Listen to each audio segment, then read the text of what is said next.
So, hi everyone. It has been a long time since my last update. So now, let me introduce myself. I'm Chariemae and Canazares. Um, and today I'll be sharing to you guys some practical test taking strategies that you can use for for both the NCLEX and the PNLE. And these are simple techniques to help you understand questions better, avoid common traps, and choose the best answer with more confidence. And in my case, personally, whenever I answer practice questions for the NCLEX or for the PNLE, I always approach them in a step by step or in a sequential manner. It may seem, not may seem, but it will be time consuming at first, especially if it's your first time answering practice questions. But with consistent practice, as you continue to answer hundreds of practice questions daily, this process will become automatic. You'll start doing it quickly and it will come by instinct. All right. So I just titled this one as Final Coaching because it's talking about test taking strategies. And during final coaching, you'll be honed, your test taking strategies will be honed. That's the focus of it. So I just titled it as that. Um, Okay. And then let's start. So the very first step, and the one most students rush is reading the question correctly. So the first step of answering questions is to actually read the question first. So before even looking at the options, stop and ask yourself, what, sorry, what is this question asking? For what is this question really asking me to do? And with that, you have to define the subject of the question and, of course, do some annotation. Annotate, highlight keywords. All right. When you say define the subject of the question, ask yourself who is the patient? What is the condition of the patient? What phase of care are we in? And then when you say annotate, highlight keywords like is there a word priority there? First, essential, exact. These words completely change the answer, and we'll appreciate that later. Later, once we have certain examples on how to apply these test taking strategies already. Next is we have to determine whether the question is asking for a positive or a negative. When you say positive, we're looking for correct or true statements. And when you say negatives, we're looking for wrong or falsely stated statements. So are we looking for the correct action or the wrong one? So missing this step is one of the fastest way to lose points. And whenever I encounter these kind of questions, you always need to annotate. How do you annotate? You just put the symbol positive or negative before the number or at the end of the question. So we'll also appreciate that later once we have our examples ready. And then it's not only the question that you're going to categorize as positive or negative, but also you also have to phrase the answer choices as either positive or negative and match that to the question. So if the question is looking for positive and letter A is positive, then there's a higher chance that letter A is the answer because it matches what the question is looking for. Okay, and then in the board exam is in the PNLE, most are single choice MCQ question, but in the NCLEX there are select all that apply questions, so you'll be choosing more than one choice. So there are two types of how to categorize your answers as either positive or negative. So that is step one, focusing on the question, focusing on the situation. Next is step two. If in step one, you're focusing on the question or on the situation, in step two naman, you'll be focusing on the choices, mainly on the choices. You'll be focusing on what techniques you need to use to narrow down your options into two. And this is very specific to the PNLE because again, I mentioned earlier that PNLE is a single choice MCQ type of test. So you're at the very beginning, you have 25% chance of getting the correct answer. And of course, you want to get the correct answer, so you want to increase that chance. So you want to make the chance to 50%. Okay. And how do you do that? You narrow down your options into two.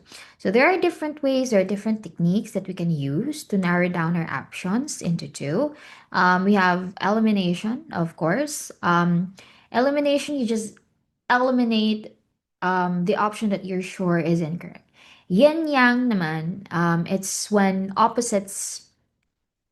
you have two options that are opposing one another. And we all know opposites cannot go together. If two choices completely contract each other, that's a sign that they cannot both be correct. And most of the time, especially in the PNLE and even in the NCLEX, the correct answer can be found between those two options contrasting one another. And the same with the mirroring technique. Mirroring technique is just the opposite of yin yang. If yin yang is talking about opposites, mirroring technique is talking about similarities. And we all know similarities, similar options are always fishy. If two answers sound almost the same, they mean almost the same, that's a red flag. NCLEX and PNLE love to distract you with similar options, and most of the time, the correct answer is also between those two options that are similar, the same with yin yang.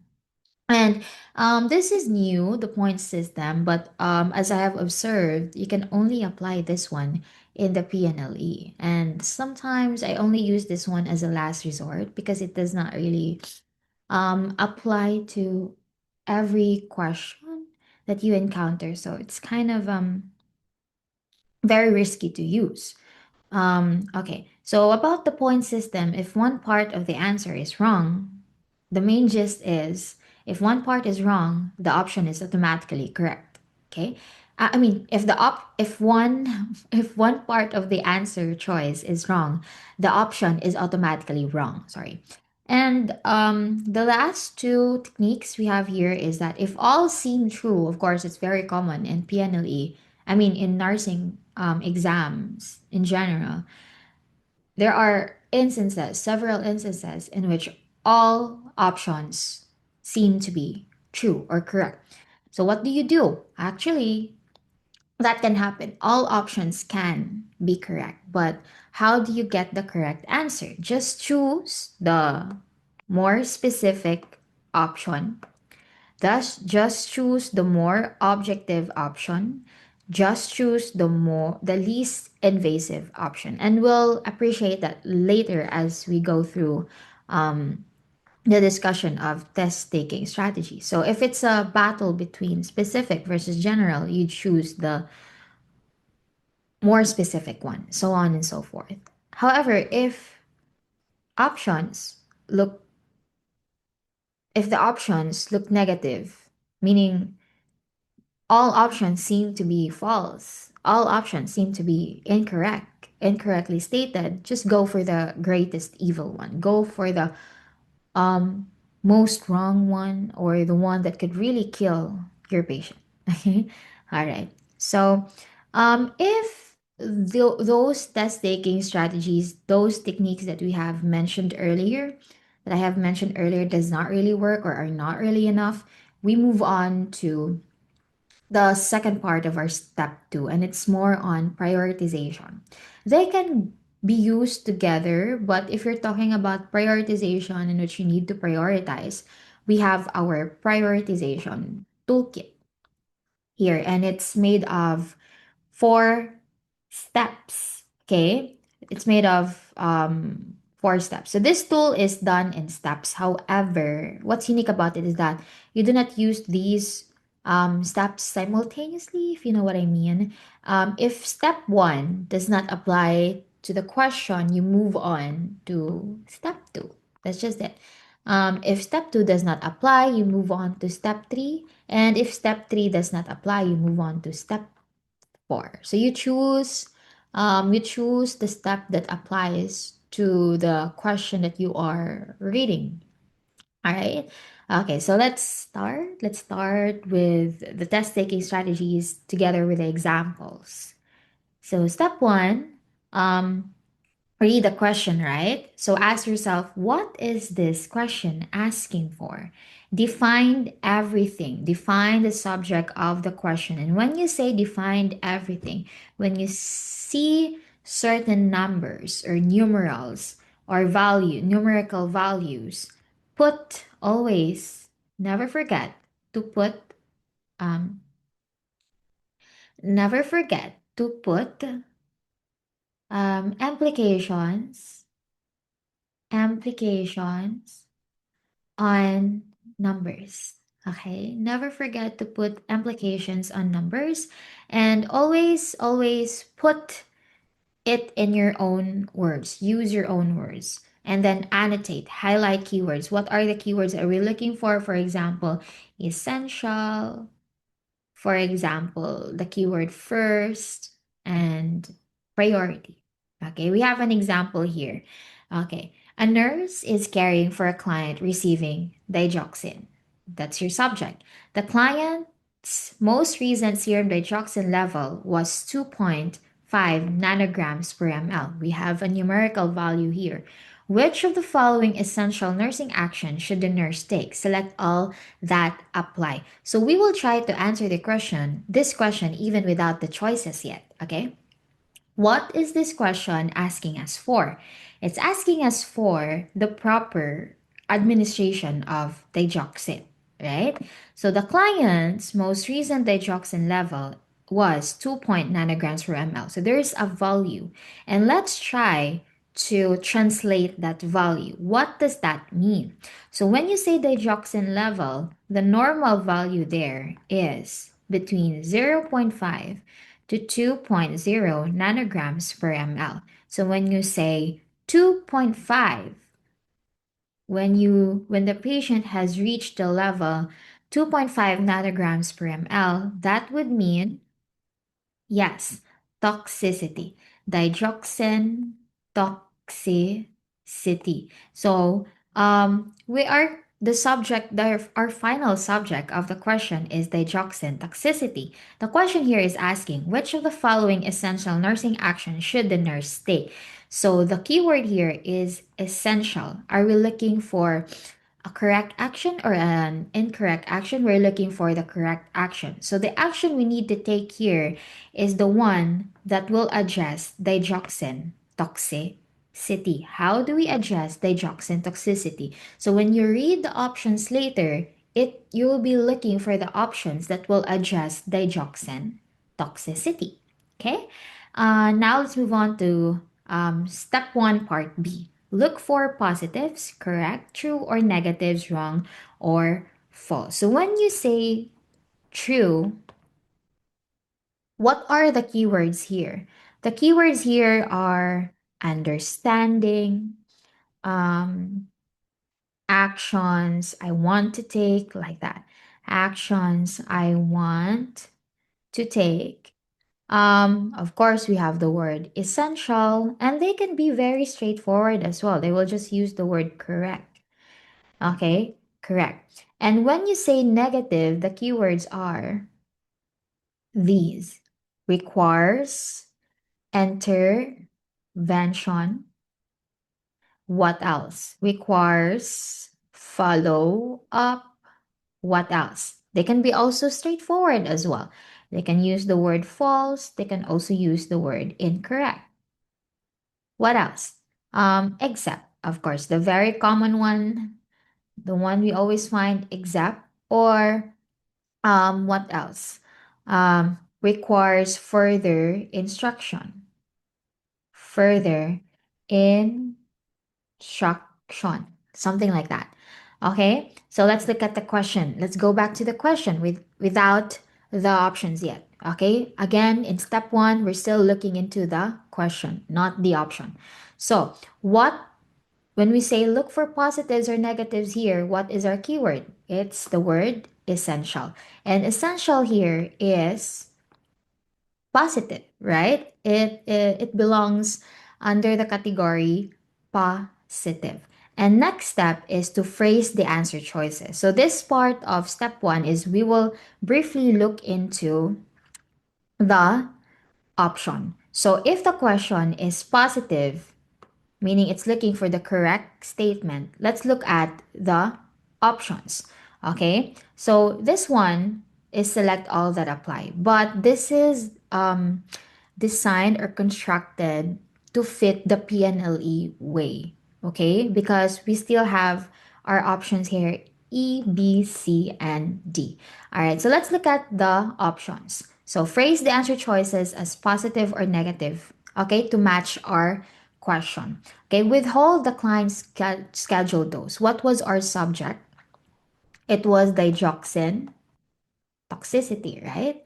We translated the digoxin level of 2.5 nanograms per ml as digoxin toxicity. And we are looking for an essential action, right? So do we withhold the scheduled dose? Is that positive? Yes, that is positive. Does it match? Does it match our question? Yes. Okay. Administer the dose as prescribed. Is that positive or negative? Negative. All right. Assess the client's urinary output. Is that positive or negative? What do you guys think? Do we need to assess the urinary output of the patient? Not necessarily, because we're talking about digoxin toxicity, and that is not one of the parameters that we use to assess toxicity when it comes to digitalis or digoxin. So that is also negative. What about assess the client's most recent sodium level? Almost correct, but instead of sodium, it should be potassium, right? So that makes the statement also negative, because when you say sodium, we have to be specific, lithium. But if it's potassium, it's going to be your digoxin. And your digoxin, take note, it's a cardiac glycoside. So we have to be reminded of the mnemonic pink. What is pink? Pink is positive. Let's just put the symbol positive inotropic. It's a positive inotropic drug, and it is a negative chronotropic drug. So when you say inotropic, it focuses on myocardial contractility. So it strengthens the heart.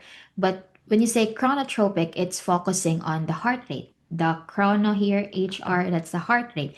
So if it's positive, it strengthens the heart. But when if it's negative chronotropic, it lowers down the heart rate of the patient. So when you say digoxin toxicity, the patient could be bradycardic or arrhythmic. All right. Okay. So we have here positive number one. We also have here positive number five. So we're looking into positive options to match our question, which is also a positive question.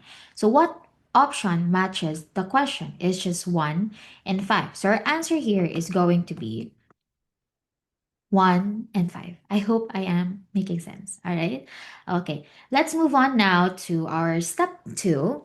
I hope that made sense. If it did not, just you can just replay the video, or try to understand the technique on your own terms, because there are people who can only understand certain concepts on their own. Okay.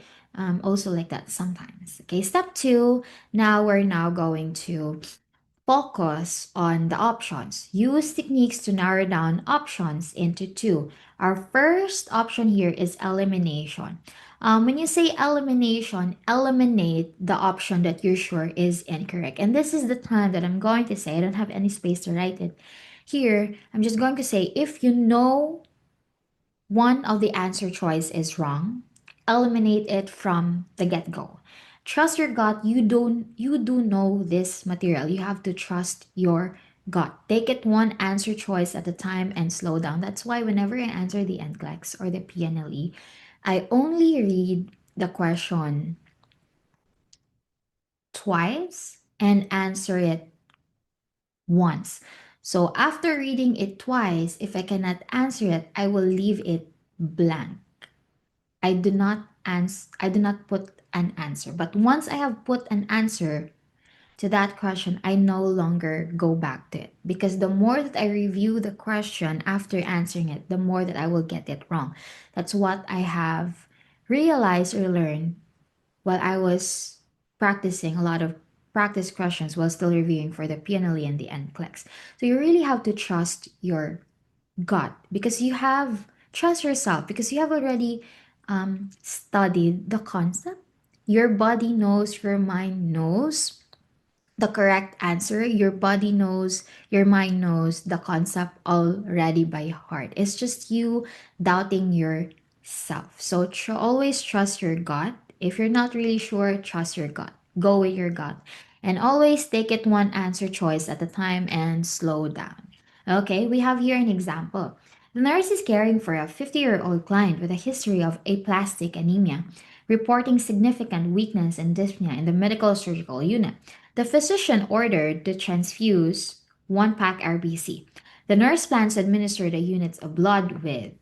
Eliminate. What option do we eliminate here? For me, I will first eliminate LR, lactated ringer. Why? Because this is very wrong. What do we transfuse the blood with? We transfuse it with plain NSS because it has similar osmolality of that of the blood. Okay, so lesser reactions. Okay, and then what else do I need to eliminate? Antihistamine. Why? We can give antihistamine if the patient is showing signs of urticaria, things like that. But the patient here is not showing any um, transfusion reaction. Okay, so that is not our subject here. Always, when you read a question, always center yourself to that question. Do not overthink. Do not go beyond what the question is asking for. And antihistamine here is going beyond the situation because there's no information here that would tell you that the patient is currently having allergic reaction. So we eliminate that one. Okay? So now we're left with letter B and letter C. And take note, what we are transfusing here is a packed RBC. It's a blood component. Yes, the patient is an adult. We give macrocet, but we are transfusing a blood. So we need a filter. So macrocet will not be enough. We need a blood transfusion set and sometime that is called your Y um your Y tubing. So our answer here is letter B. Okay? Our answer here is letter B. All right, now let's use another technique called the yin yang. So I mentioned earlier that opposites cannot go together. Yes, they do attract in a way in the board exam.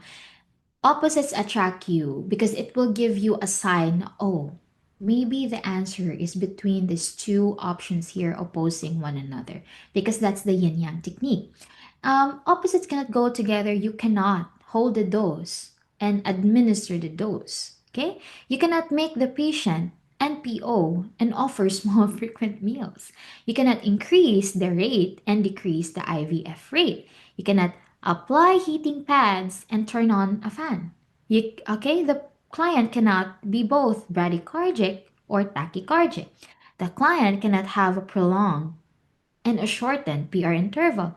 Pick one. Just pick one, not both. In this case, we can actually narrow down our answers here in this example without even looking at the question because we are talking about the yin yang technique, right? The patient cannot be both hyperkalemic and hypokalemic. So the answer to this question is between A and D. So let's read the question. Okay. Justin started to develop ascites and complained of heaviness of the lower extremities to the physician. An order of spironolactone, 25 milligrams per day. What adverse effect of the drug should you monitor? What adverse effect? We will highlight or annotate spironolactone here. It is a diuretic. But what kind of diuretic? It is a potassium sparing diuretic. And what mnemonic do we have for potassium sparing diuretics? We have the mnemonic SIT, right? I think I kind of forgot the drugs here. Spironolactone. Yes, I do remember that one. Um, eplerenone, I think. Wait for a moment. Let me search because it has been a long time since my last lecture. Yes, eplerenone. Eplerenone. And A is amiloride, if I'm not mistaken. Yes, it's amiloride. Sorry, I have to review the information I'm going to give you here because I haven't reviewed this one. Um, and then terbutaline. Ah, no, triamterene, sorry. Triamterene. Okay, yes, triamterene. Okay, so when you are talking about, when you are asked, what are, give me examples of potassium sparing diuretics, you think the mnemonic sit. Okay, you sit down to urinate. Spironolactone, eplerenone, amiloride, triamterene. Okay, so since we're talking about here about this potassium sparing diuretic, what adverse effect could it have? Too much potassium because it spares your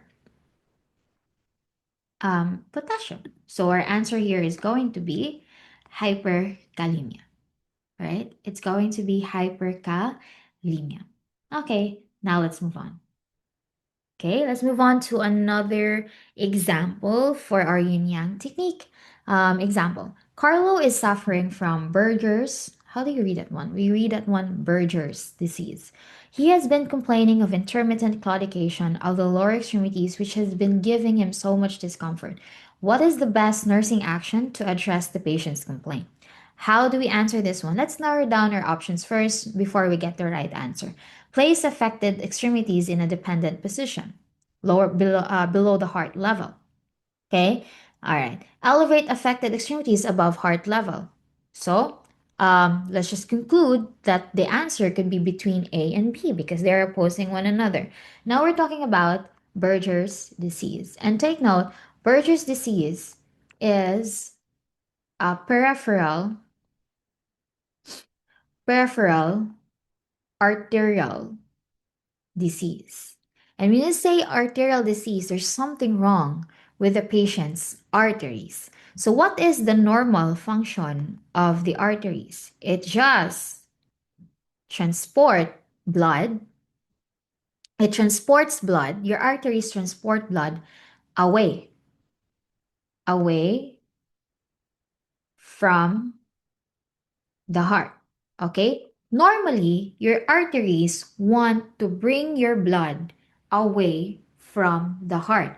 But when you say peripheral arterial disease, in your pad, there is a problem. There is an aberration with your arteries. And the problem is now is that it is having a hard time moving your blood away from the heart.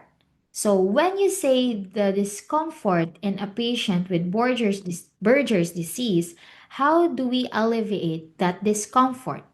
Do we put the affected extremities above heart level or below heart level? We want to put it below heart level because we want to assist the arteries in moving the blood away from the heart because it's having a hard time doing so. Because if you elevate the extremities, it will worsen the condition. I hope I'm making sense.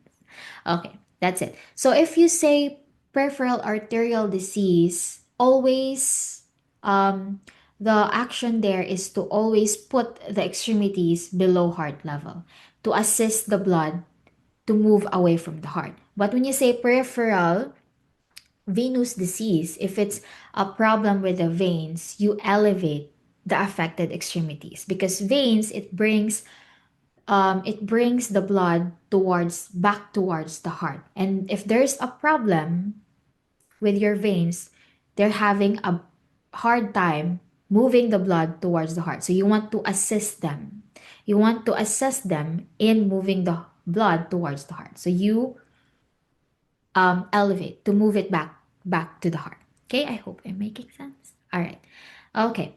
Now let's move on to our Okay, let's move on to our step two. Use techniques to narrow down options into two by using the mirroring technique. This is just the same with yin yang. It's just that we're looking for similar options rather than looking for opposites.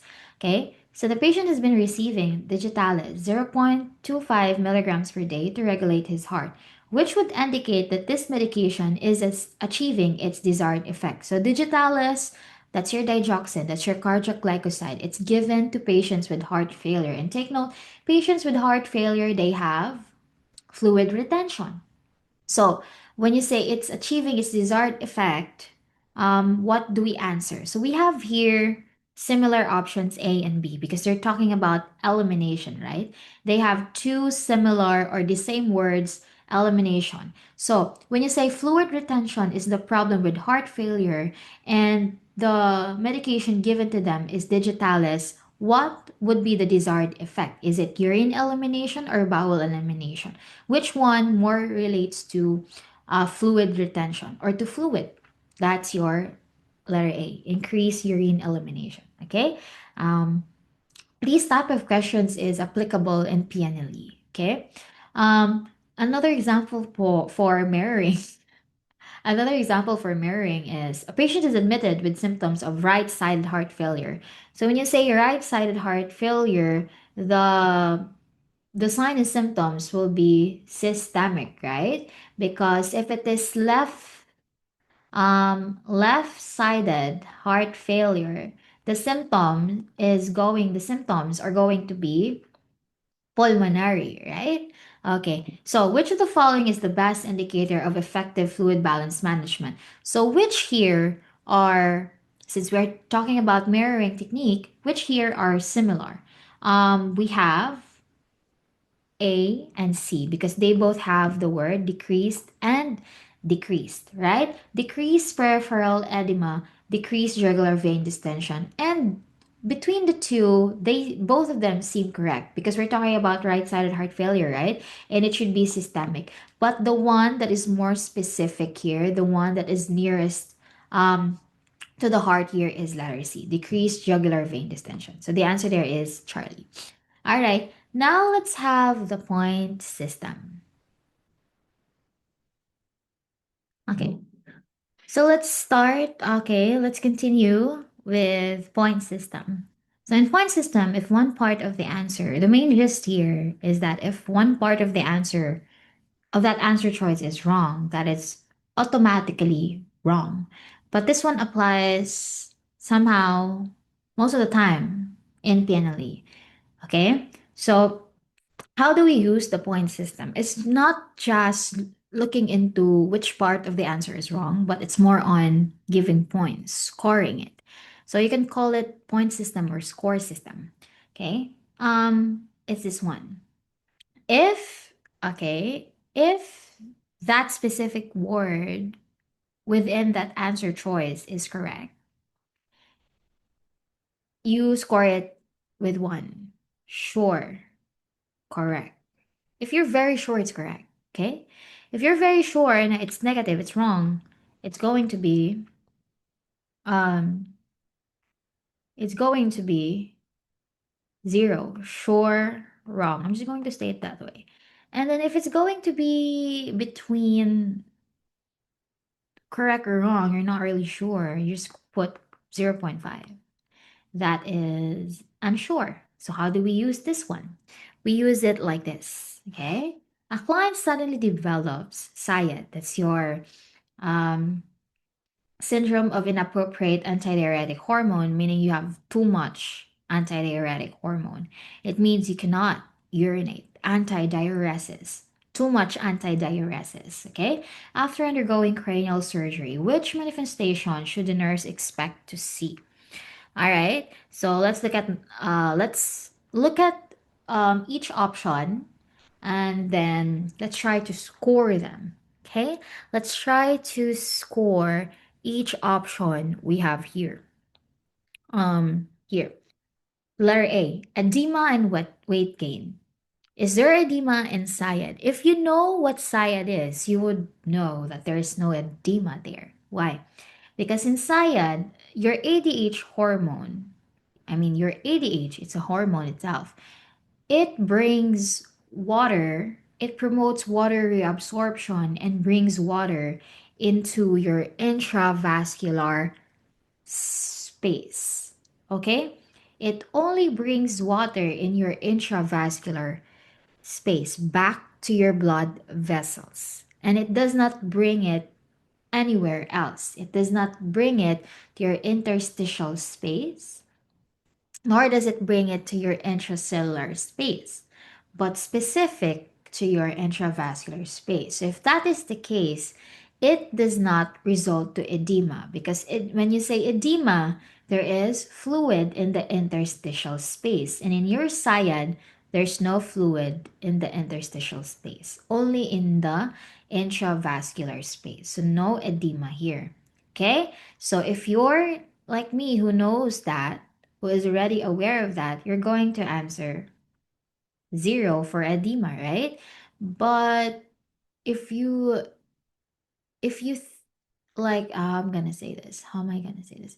If you're not really sure, you're going to score 0.5, right? But if you like think, okay, side if you are not really familiar with side, you only know that the patient cannot urinate, there's fluid retention, then you would probably think there's edema, right? But that's a common mistake for SIAD, okay? I'm going to put it there. No edema in SIAD. And that's an information that you need to always keep in mind because certain questions, both in the NCLEX and the PNLE, they try to trick you if whether there is edema or no edema in SIAD. And again, there's no edema in SIAD. Is there a weight gain? Yes, because you're still retaining fluid here. So that's 1. So the score for letter A is 1. Okay? But there's 0 here, there's an incorrect option here, so this is automatically wrong, right? That's the main gist of the point system. If one part of the answer choice is wrong, the option is automatically wrong. Okay, let's move on to letter B. Weight gain 1. Low urine specific gravity. Okay, when you talk about specific urine gravity, you have here 0 point. This one I forgot, right? The normal here is wait, let me um normal is 0.10 or 0.010. I'm going to search for a moment, for a bit. Okay. So the normal here is 0.010 to 0.030. Okay, so if it is less than 0.010, that would mean that the urine is diluted. Okay, there's too much fluid than solutes. If it's more than 0.030, that would mean the urine is concentrated. So this tells us that specific gravity, urine specific gravity, is a measure of urine concentration on how concentrated your urine is. Okay? So in SIAD, the patient cannot urinate. So if the patient does urinate, it's only in low amounts of fluid. Yeah, because you're retaining more fluids than eliminating it, right? So what is it going to be? Is it going to be a low urine specific gravity, or is it going to be a high urine specific gravity? Is your urine going to be diluted or concentrated? It's going to be concentrated. Okay? It's going to be concentrated. So the word low here makes it wrong. It should be high. So this part of the answer choice is already incorrect. So the score here is 1, but there is already a wrong option, a wrong part, so that is automatically wrong as well. Now let's look at letter C. Yes, there is hypertension because there's too much fluid in the vascular space, but there's no edema. So this is still 1, but since one option is incorrect, that is wrong. And what about here? Decrease urine production. Yes, I've already mentioned that. That's 1. Is there going to be nausea and vomiting? Yes. Why? Because this is going to be related to headache because of too much fluid in your vascular space. It's going to cause headache. And at the same time, it's going to be related to hyponatremia as well. because we have what we call here delusional hyponatremia, in which your sodium will be diluted by the retained fluid in the vascular space. Okay, so this is 1, 1 equals to 2. The answer here is going to be letter D. Okay, that's how you use the point system. Again, it's only applicable in the PNLE for me personally, and I do not really use this technique because it's kind of risky to do. So if I don't really know the answer, that's the time that I'm going to use this system. It's my last resort. But I'm sharing this one because it's something nice to share as well. Okay? Okay, another example here. A kidney transplant recipient is taking prednisone. That's a corticosteroid, right? And then the question here is asking about electrolyte imbalances. So how does your prednisone affect your electrolytes? So the main electrolyte affected in prednisone is, or in corticosteroid therapy, steroid therapy are the following. It's your sodium, potassium, and your calcium. And if we want to include our calcium, we also want to include our phosphorus. So your corticosteroid, it causes hypernatremia. So what's the opposite of hypernatremia? It's going to be hypokalemia. Okay? Because sodium and potassium are not friends. Okay? We have what we call your piso. Once potassium is in, sodium is going to be out. Okay? So once sodium is in, potassium is going to be out. Okay? So they're always going to be opposites. All right? Calcium here is going to be low. And that is one of the reasons why if the patient is undergoing corticosteroid therapy, they're going to be at higher risk for bleeding because your calcium ion is considered as a clotting factor and it is clotting factor number 4. So if you have low calcium, you're going to be at higher risk for bleeding. And also, if sodium and potassium are opposites, calcium and phosphorus are also opposite. Sorry. If calcium is low, phosphorus is going to be high. Okay? So, our subject here is corticosteroid therapy and it is asking about electrolyte imbalances. It emphasizes electrolytes. Okay? So, we will look into electrolytes. Okay? So letter A, hyperkalemia, hypocalcemia. Hyperkalemia is going to be 0, so that's automatically wrong. Hypocalcemia 1. Hypokalemia 1. Hyponatremia, no, it's going to be hypernatremia. Hyperglycemia, is it related to the use of prednisone? Is it true that your corticosteroid also increases your glucose due to increased insulin resistance? Yes, yes. But is hyperglycemia correct here? Let's just put, I think you're going to say 1, right? But let's go back to the question. What is the question asking us? Step 1, electrolyte imbalances. Take note, hyperglycemia is talking about glucose level, and your glucose is not an electrolyte. It's not an electrolyte. So this is going to be 0. Hypokalemia, yes. So this is wrong. This is wrong. This is wrong. Let's look at letter D. Hypokalemia, yes. Hyperphosphatemia, yes. Because there's low calcium, there's going to be high phosphorus. So the answer we have here is letter D. I hope I am making sense. All right. Now, let's move on to letter E. If all seem true, choose the more specific one, choose the more objective one, choose the least invasive one. So a nurse is monitoring a patient who is prescribed nitroglycerin for angina. And take note, nitroglycerin is a it is it dilates your blood vessel. All right. Okay. It's a vasodilator. So, which of the following findings should the nurse consider a priority concern? So, we're going to use here first a different technique that's mirroring. So, look at which option are similar. That's A and B. Oh, letter A and B are similar, but which one is correct? You choose the both seem correct. So which one should I answer? You choose the more specific one, and that's going to be letter B. Because when you say decrease in blood pressure, that's actually kind of um,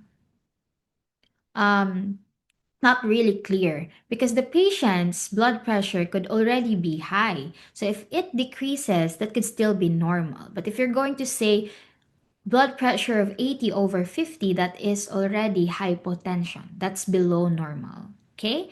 So in letter A, the decrease could be still normal. But in letter B, it's already telling you, oh, the patient is already hypotensive. There's something wrong here.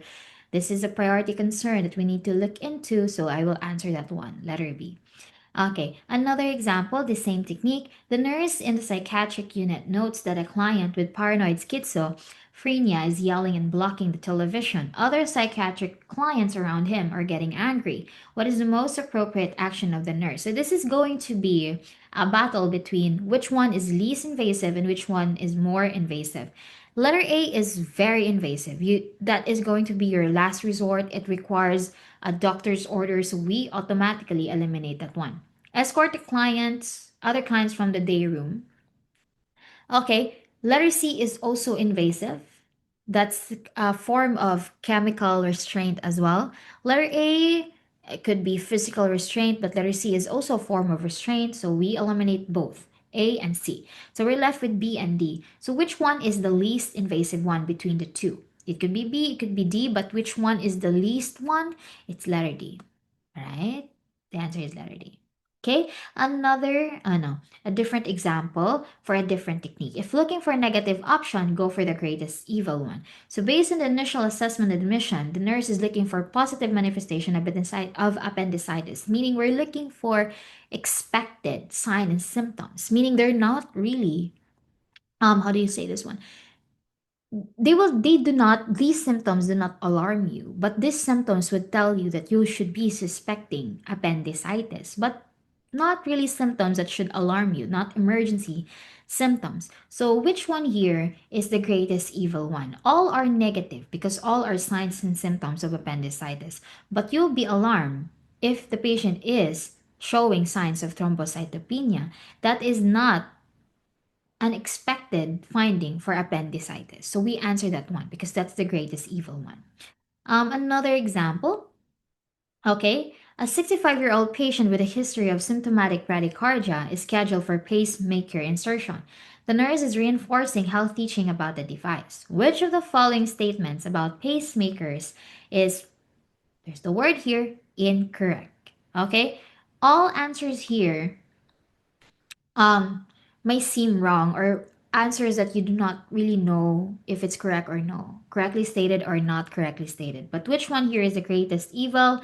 Of course, it's letter C because the patient is already having bradycardia and you're putting pacemaker. Why would you want the device to make the heart go slower and cause asystole? You're killing your patient instead of improving the patient's condition. So that's letter C. Okay. Hello. Okay. So let's continue.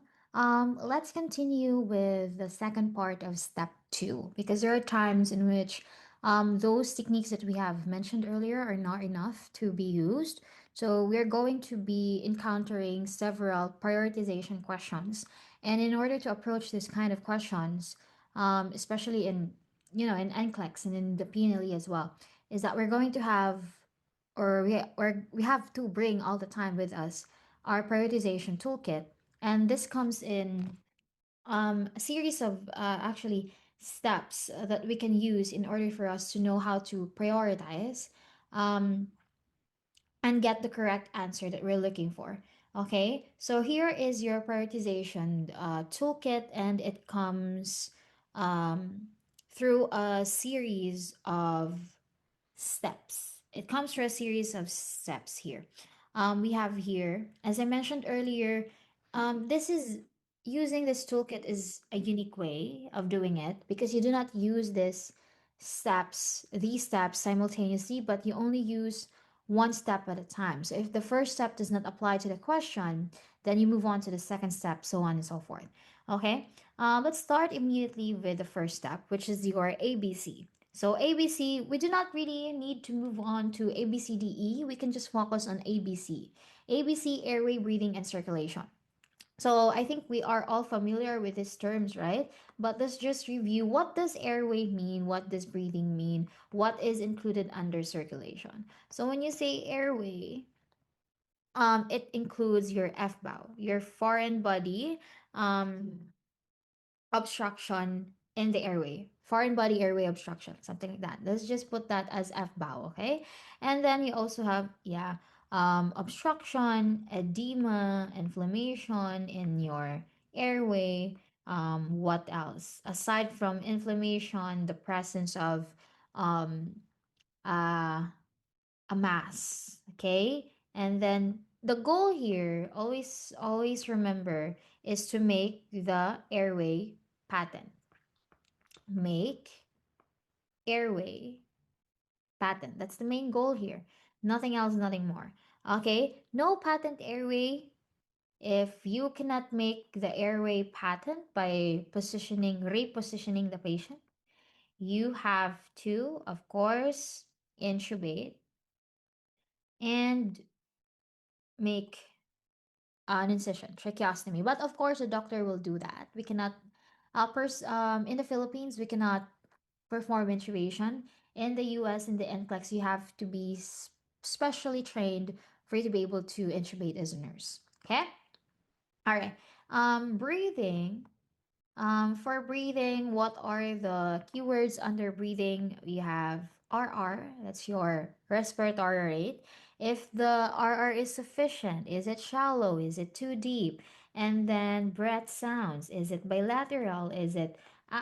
Are both sides absent? Is one side absent? Something like that.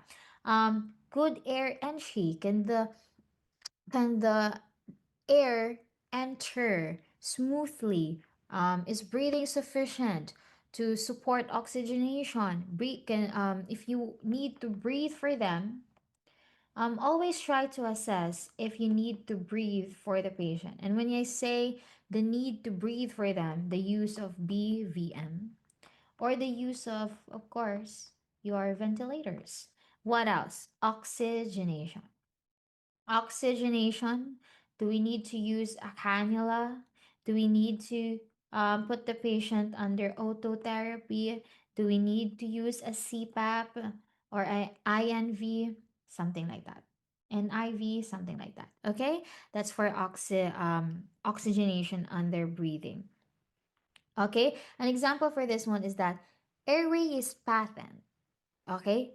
Okay. The airway can be patent, but the patient's breathing could be inadequate or difficult. There's a problem, maybe neurologically, or maybe with the energy of the patient, that they cannot breathe on their own. So they need a ventilator. They need you to breathe for them, or to provide um, an assistive device for them to be able to breathe, because there's no problem with the airway. It's just that the problem is breathing. Okay. All right. And last word here is, I'm just going to put it here. Okay. I'm sorry. Circulation. Okay. Circulation. Are they getting good blood flow to their tissues? Okay. You need to provide oxygen to the organs. You are going to look into CRT here, capillary fill time. You're going to look into the O2 saturation of the patient. You have to look into a burst capillary feel. Is the patient's skin warm or cool to touch? Insufficient circulation, you need to give fluids, okay, to increase the blood pressure. So you'll be looking into the patient's blood pressure here. You need to give pressors, vasoconstrictors to increase the blood pressure, okay, when talking about medication. And also you need to look into signs of shock. And of course, when you say circulation, there's the word we have here, perfusion. So when you say perfusion, you look at pulses, you look at the color of the skin. Is it already cyanotic? Is it pale? Is there pallor there? You look at the temperature. You feel the temperature of the skin. So those are the keywords for your ABCs, okay?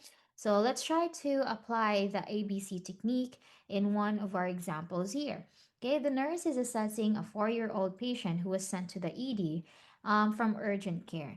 Assessment reveals tripod positioning, blue lips, mottled skin, inspiratory stridor, and excessive drooling. Now, how do we use the ABC here? I'm going to give you an example on how you're going to use it. Let's look at the signs and symptoms that the patient is manifesting. The patient is currently manifesting. What are these signs and symptoms?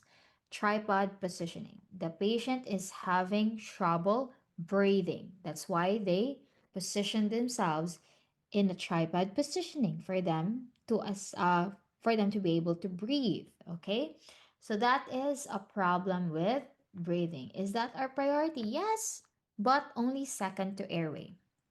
Blue lips is a color of your skin, right? So blue lips is part of circulation. Only second to breathing. So what do we prioritize in this case? Tripod positioning still, breathing still. Okay? Mottled skin, still circulation. It is still talking about your skin. Inspiratory stridor. That's already an airway. Total obstruction of airway producing the sounds. Stridor. Excessive drooling. Still airway. So do we now have airway? Do we prioritize airway? Yes. So if you're being asked about which priority nursing action that you need to that you're going to take, you're going to be specific to the airway. So which one here is specific to the airway? Is it letter D? No, because letter D is more on what? Place the patient in a high flow nasal cannula at 100% FiO2. That is more on circulation because we're talking about oxygen. Okay, it will be all right if the airway is patent, letter D. If the airway is not patent, then letter D is going to be very hard. You're not going to deliver the oxygen that you are delivering because the airway is not patent in the first place. So this one is more on circulation. So does not really match our question. What about letter C? Assess the throat for a cherry epiglottitis. Um, that could be airway, but the problem here is when you say airway, that is automatically an emergency. So when you say emergency, the patient is in distress. If the patient is in distress, when in distress, do not assess. Your first intervention here is not going to be assessment, but rather an intervention that would really address the problem immediately. Okay? Obtain IV access, circulation. Does not address airway. Letter A, keep the child calm and call for emergency airway equipment. Yes, that is very straightforward. It addresses the airway immediately. Again, when in distress, do not assess. Okay, always remember that. Okay, now let's move on to the second step here. We're going to use step 2, stability profile, if step 1, the ABCs, are no longer applicable in the situation that is given to us. When you say stability profile, we have here a spectrum of stability. So let's just use the first one, the other end of the spectrum, in which the patient is unstable. When can you say that the patient is unstable? I'm just going to say and mention this. The patient is unstable if, number one, if the patient is going to be transferred to the ICU. The patient is still unstable. Okay? Number two, the patient is still unstable if you're going to transfer the patient from the ICU to the ward. Okay? Even if the patient can already be transferred to the ward, the patient is still considered unstable. Okay? Number three, if the patient is manifesting acute sign and symptoms of the condition. What does that mean? Acute sign and symptoms are signs and symptoms of exacerbation, unexpected. Okay? What else? if the patient is post-operative, especially within 2 hours post-op, immediate phase. Okay, so what will you do if you are handling an unstable patient? You have to assess first. Okay, look into the condition of the patient. If the patient's condition is changing, okay, what do you mean changing condition? At this time the patient is okay, next the patient is unstable, next stable, next unstable, next between stable and unstable, that is a changing condition. The patient is automatically unstable if that is the case. Okay, if the patient has critical lab values, vital signs are very very abnormal beyond the normal range, very low, very high, that is already unstable. So you need to see that patient first. Okay, I hope you listed that one. Second, less stable. Now, what do you mean by less? How would you identify a less stable patient? A less stable patient, you can say if the patient has been recently admitted.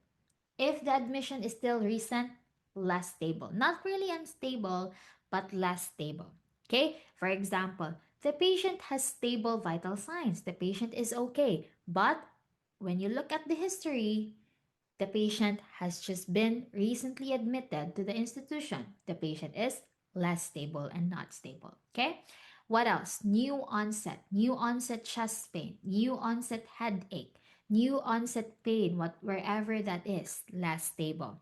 And if the patient is newly diagnosed, regardless if it is acute or chronic, newly diagnosed to DM patient, newly diagnosed cancer patient, newly diagnosed hypertensive patient, less stable. Even if the condition can be controlled in the long run, if the patient is only has only been diagnosed recently, then that is less stable. Okay? The third is middle road. Okay? How can you identify a middle of the road patient? If the patient does not fall under unstable and less stable. Okay? And how do we identify that one? We will look into a more stable patient and a stable patient. Middle of the road. Okay? So we will go back to that once we have identified what do you mean by more stable. Okay? More stable. What do you mean by stable? Okay, so between the two, which one is more stable? Is it more stable or stable? It's stable because when you say more stable, that means that the patient was once unstable before or was once less stable before, but now they're more stable. Okay, than the situation or the condition that they were at earlier. But when you say stable, you cannot argue. The patient is really stable, stable. Okay?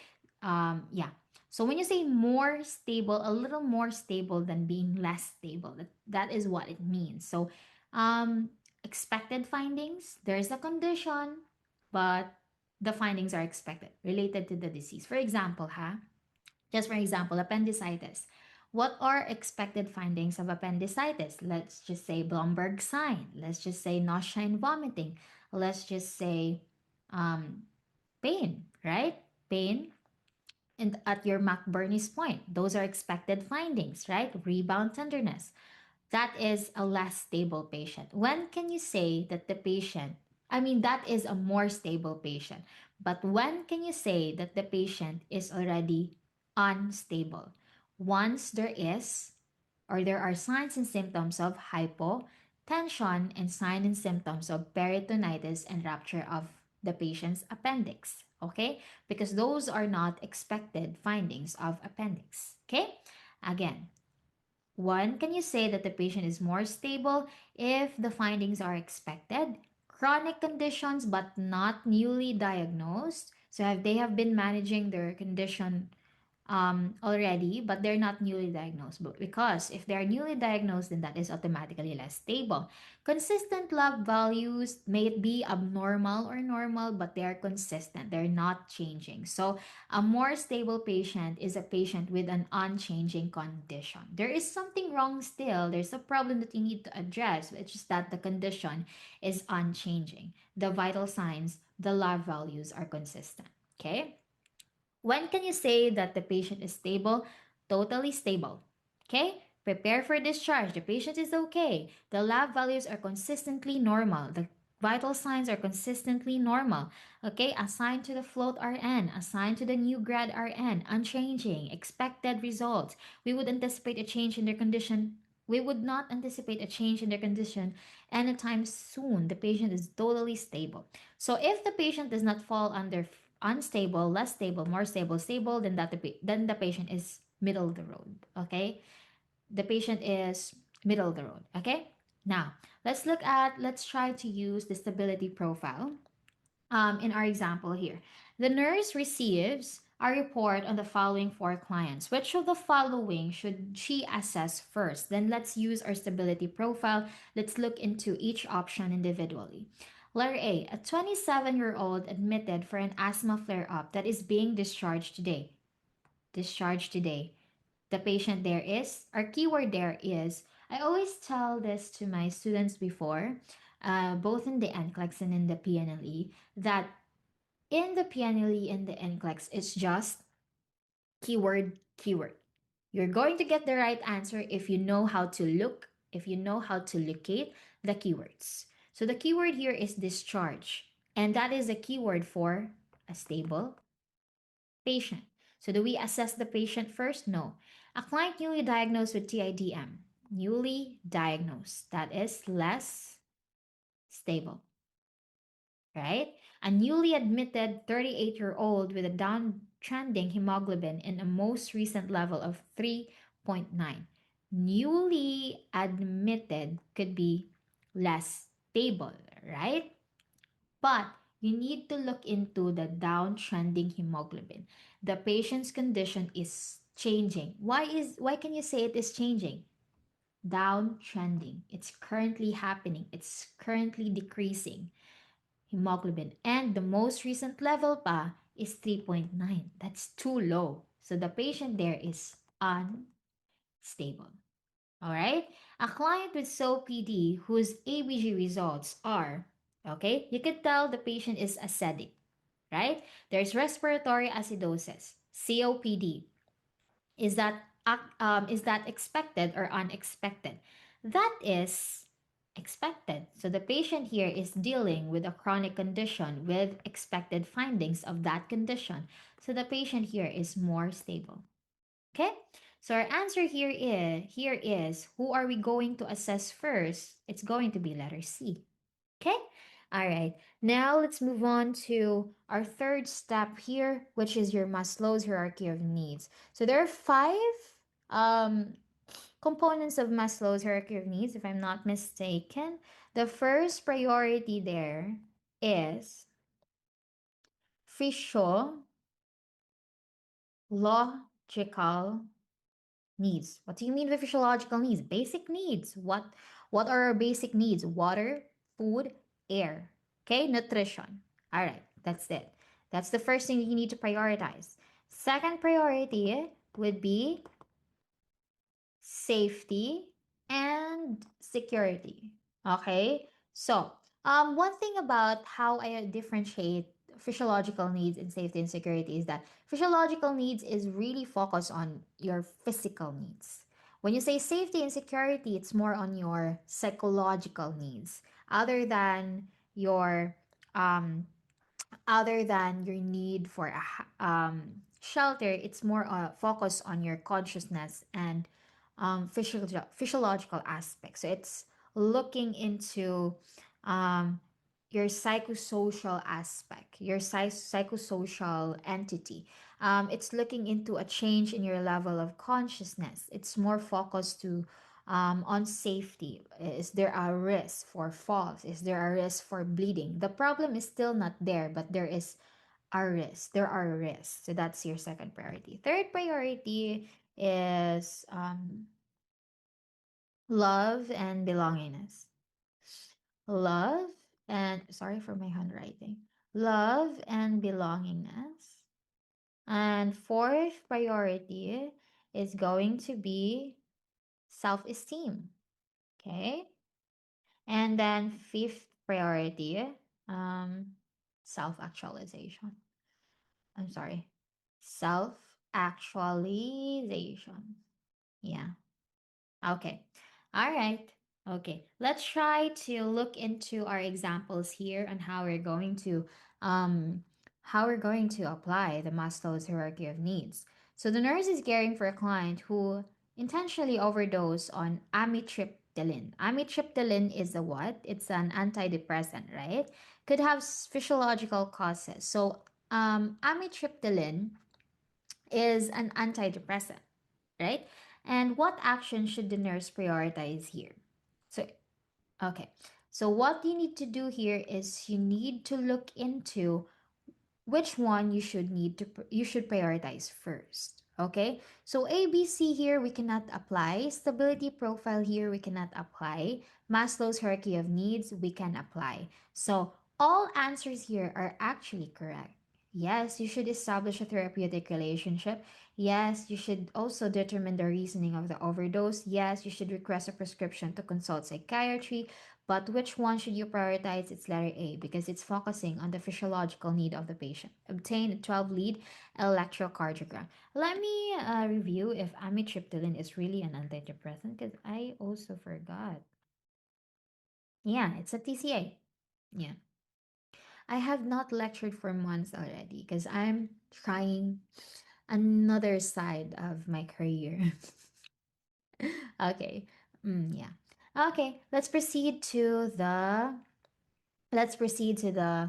um, last prioritization step. Last part of the prioritization toolkit, and this is your ADPA, your nursing process.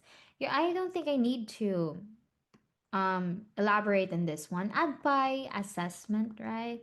ADPA assessment, D diagnosis, P for planning, I for implementation, um, ano, yeah, intervention. Pwede na ding intervention. Enter, wait, intervention, and E for evaluation. Yes. Okay. Yeah. What do I always remind my students for this one is that you're going to use the add by if you're being asked of these type of questions. If there's the word essential, priority, prioritize, action, intervention. If you have those words there, then you automatically use the add by. Okay? And then the very first step for add by is really assess, right? Okay, Um, let's try to use that here. But always remember, when in distress, do not assess. I mentioned that earlier. And clients are always our priority. Okay? Always prioritize the patient first before the equipment. If there are questions that are looking into equipment, always remind yourself, I have to prioritize the patient first. I have to prioritize the client first and not the equipment. And we'll appreciate that one here. Okay. Example. A client who is 2 days post-operative from right femoral popliteal bypass surgery complains of worsening right leg pain. Upon assessment, the RN notes swelling and ecchymosis at the incision sites. Which action would be the nurse's initial priority? What will be your priority here? Okay, what did the nurse note?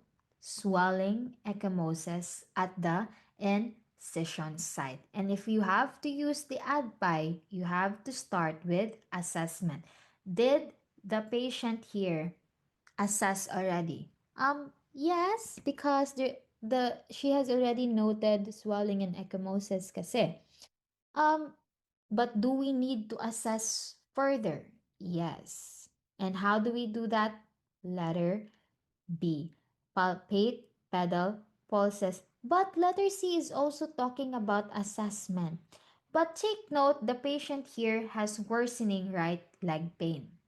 And there is an incision and there is swelling and ecchymosis in the incision. If that is the case, your main priority there is to not, huh? Yeah. Sorry, why did I say huh? Okay, I always like when I do online classes, you have to wait for them to answer, but they do not answer via audio, they answer through chat. So I always, if I ask a question, I will always say huh, huh, even if no one was answering. So I think it's kind of a mannerism I acquired from that. Okay, what was I talking about? So here there are signs of inflammation here. Okay, there are signs of bleeding here. Maybe, all right, maybe. So if that is the case, you do the rise, right? When you say rise, rest, immobilize, compress, okay, compress, and elevate, right? So you cannot, the compress we need here is cold. You cannot assess for signs of claudication. Why? Because in order for you to assess signs of claudication, you have to ask the patient to walk, to move. And in this case, it's very inappropriate for you to ask the patient to move. It will worsen the situation. All right? Okay. And then what else? Apply warm compress to the incision site. There is already a sign of inflammation, okay? A sign of bleeding, a sign of compartment syndrome, right? So it would also worsen the situation if you put warm compress, okay? What you need to do here is to palpate pedal pulses to see if ever there is an increased pressure in the area, are the blood vessels affected? Okay? Are the blood vessels compressed? Are the arteries compressed here? Okay, you check for the pedal pulses. Okay? All right. Add by assess first. Next example. The nurse looks up to the um, telemetry monitor and notes the following. What is her priority nursing action? Okay, what did she note? I forgot to add here. What did she note here? She noted, let's just say, asystole. All right, she noted flat line. So, what would be your priority action? Add by. Okay, add by, right? Assess first. So, what will you assess? I mentioned earlier that if you need to choose between the equipment and the client, you need to put the client first. So before you look into the monitor, the equipment, before you prioritize what the equipment is showing you, you look at the client first. So assess the patient first. Okay? If the monitor is showing, let's just say, a systole, flat line, do we call a code immediately? No. We look at the client first. If the client is okay, we look at the equipment next. So when we look at the equipment, oh, it's just disconnected. So we connect it again and look at the equipment if it is showing um normal results. So assess the client first, see what the client's signs and symptoms are, then intervene appropriately. In some cases, there is asystole because there may be disconnection, as I mentioned. So see if the client is unconscious or perfectly fine, then intervene according to what the client is manifesting. All right? Okay. And the end. That's the end of our discussion. And I'm finally done with this one. I actually prepared this one um last year between June and July, and it is only now that I got to um you know film it, and hopefully I'm going to post it on the same day. I'm just going to um show to you guys what I have been selling. I have been selling my um, PNLE and NCLEX notes. So I will just link the Google form for you to order on the description box. And I'm also selling my, how do you call this one? A PNLE concept tracker, and also selling some of the reviewers um, that I use while reviewing for NCLEX and PNLE. Okay, so I will put that all in the description box below. And I'm gonna stop sharing. Oh no, sorry. Um, wait, stop sharing. Okay. Um, wait. Okay. I hope I get to post more videos, no? Because I'm still very busy right now. Because I'm navigating a new direction for my career. And it's not really something, special or unique. It's just, um, I'm planning to study medicine. But before that, I want to try bedside nursing first. So I'm trying to, um, I'm actually not trying anymore. I'm actually at bedside already. I'm working at a public hospital right now, and I'm not really that busy, but whenever I get home, I always, I no longer have energy left to do things that I used to do. So right now I'm trying to regain myself back. I'm trying to look into my hobbies and study again because school is already near because I'll be studying this year. And I want to study. So I think I want to share whatever I study this year. I want to share it to you guys. So I'll be making, hopefully making videos for whatever topics I'm going to study. Okay? And I hope you guys are doing well and just study smart. Okay. I'm just going to end this video here. Thank you all for watching and goodbye. Goodbye, everyone.